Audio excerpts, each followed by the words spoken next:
আমি আমার স্যারের সাথে আর আমার একটা কলিগের সাথে বেরিয়ে গেলাম মহেশের হ্রদ দেখতে। প্রথমে তো যাচ্ছিলাম, আমার তো খুব মজা হচ্ছিল যে আমি ওখানে যাচ্ছি, মহেশে যাচ্ছি, কারণ অনেক কথা শুনেছি ওখানে। ওই কারণে যাবার সাথে সাথে আমাকে তিলক পরিয়ে দিয়েছে। আসলে সেদিন ছিল নীলচক্র উদ্বোধন, তো সবাই এইদিকে ব্যস্ত, আর ইনি হলেন মহেশের যে মন্দিরের সভাপতি বলো যাই বলো, উনি ওখানকার হেড। তারপরে আমরা মন্দিরের ভিতরে ঢুকে গেলাম।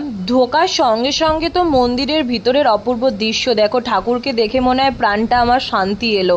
তারপরে এইদিকে তো দেখছিলাম সব তোড়ঝোড় চলছে, এইদিকে সবকিছু হচ্ছে। তো তারপরে আমরা আমাদের কাজটা শুরু করে দিলাম। আসলে আমাদের স্যারের সাথে এনার বসার কথা ছিল, এই স্যারের হয়ে যাওয়ার পর আমাদের ভোগ দিয়েছিল। এইখানে দেখো ভোগ দিয়েছে ভগবানকে, তো সেই ভোগটা আমরাও পেয়েছি। খুব লাকি যে আমরা ভোগ পেয়েছি। তো তারপর আমরা খেতে বসে গেছিলাম, আমি, আমার স্যার, আমার কলিগ সবাই মিলে আমরা খেতে বসে গেছিলাম। সত্যি মন্দিরে গিয়ে প্রসাদ পাওয়াটার ভাগ্য সবার থাকে না। তো তারপরে ওখান থেকে আমরা চলে আসার টাইম হয়ে গেছে, তো মন্দিরটাকে বাই বাই করে দিয়ে আমরা বেরোবো। সেই মোমেন্টে দেখছি আরও একটা চমক, এখানে যজ্ঞ শুরু হবে। যে তোমরা দেখছো নীল চক্র এখানে উদ্বোধন করা হবে, তো ওই কারণে যজ্ঞ শুরু হচ্ছে। তো তারপরে মন্দিরের ভিতরে গেলাম, তারপরে আমি এখন বাড়ি যাই। তোমরা এরকম মিনি ব্লগ দেখার জন্য লাইক, কমেন্ট, শেয়ার, সাবস্ক্রাইব করে দিও। আশা করি তোমাদের ভিডিওটা ভালো লেগেছে।